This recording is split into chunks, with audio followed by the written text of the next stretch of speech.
Thank you so much for having me. I'm really happy to be here today, especially in the company of Fiona and Evan. It's a real honor. I'm going to dive right in. I've got a new pamphlet which I finished over the summer. So I'm going to, well, it's not published yet. Hopefully it will be soon. I'll read the titular poem from it first, which is called I Ate a Door, and it was recently published in Perverse. I ate a door. On my way out of a house I had to leave behind, wanting to show the world how empty I felt. Leaving this house, I ate the door and could not move. So I sat outside the house with no door. That was no longer my house, longing for the new house I've not seen yet, in a country I've never been to. At least I always have the taste of the door. I remember it in the new house with its intact doors. I will never go back to the old house. That is, once I've digested the door and am able to leave. Even then, the heartburn and splinters in my stomach will stay with me. All the doors in the new house will not live up to this.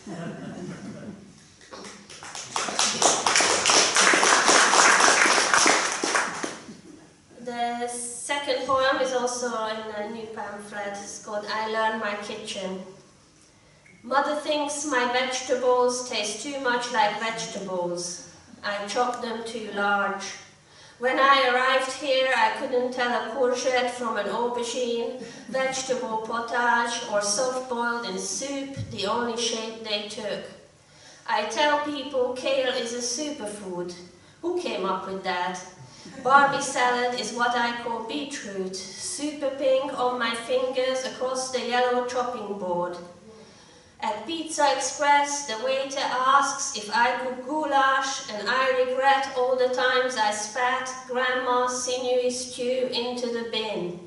Paprika on our spice rack, dried into chunks. This was actually a longer poem originally, and I took it to my workshopping group, and they said, this is 2 poems. So I'm going to read you the other part of that poem, which is now a separate poem called I Learned My Garden. Call a spade a thing, a rake, a garabia etches my brain. Bending over and pulling, I discover a new muscle. I wish I'd sat on a stool like grandmother. A chamois can be used to reach, to weed, to play. She potters in the garden, she's no longer there. Hearing the blue tit on the walnut tree will always be a tzinka to me. Both my parents studied agriculture and wonder how they produced a farmer. Digging fingers into soil feels the same in every language. I'm sorry about my voice, I've also been ill this week, but I was determined to come today. I apologize if I'm a bit croaky. The next poem is called Liver Pate. So I write a lot about memories and food and my childhood in Hungary and migration, and this is an example of that also in the pamphlet. Liver Pate. Innards wobble like that piece grandmother served on a summer evening, spread on a slice with fat. I remember now, the liver wasn't wobbly, it was hard to spread chunks of it on my tongue, heavy like dead animal, me not uneasy yet about eating that flesh. One day I'll be in the middle of the road, same turn every day driving, and the deer that appears from the trees is me 30 years ago. Wait, 40 years ago. Wide-eyed, not expecting bad things, the worst that could happen is a paw tangled up in ivy, or I could be hit by a car. I guess that's something that can always happen. If you're 5 or a deer, you don't expect your life could end any moment. Bam! My absence will be noticed by my fellow deer, but they carry on as if nothing happened. As I lie on the road, driver above scratching her head or throwing up, depending on degree of discomfort, around blood or innards, not knowing what to do first. Clean up, dial some helpline, need to get the order right. Open the glove box, let the serrated edge do the work, move it back and forward. Some water.